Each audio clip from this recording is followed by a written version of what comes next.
The EU is preparing its strategy to be sure that every citizen is safe in case of crisis. I have a flashlight. If you don't forget the matches and of course the light. Po ta tregojnë, por nuk janë të ta thonë direkt.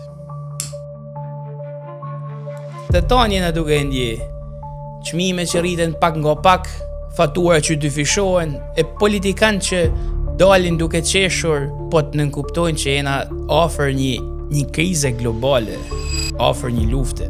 Ata nuk do të thojnë asnjëherë ju zhgënjy, por ja që erdhi koha që po ju thojnë bleni qirinj. Armiku i vërtet nuk është errësira apo inflacioni, është pritja. Të presësh sinjale, të presësh lajmet, të presësh derisa të jetë tepër vonë, dhe ndërkohë që shumica përpiqen të kursejnë, paratë e tyre humbasin vlerë për çdo ditë. Atëherë unë kuptova këtë. Nëse nuk i lviz paratë tua, atëherë të tjerët do e bëjnë atë për ty, përmes politikave, inflacionit dhe frikës. Por ka një vend ku pasuria jote nuk ndëshkohet, por mirë pritet. Mos prit me t'ik dritat për me ble qiri, mos prit me urrit çmimet për me ble asete.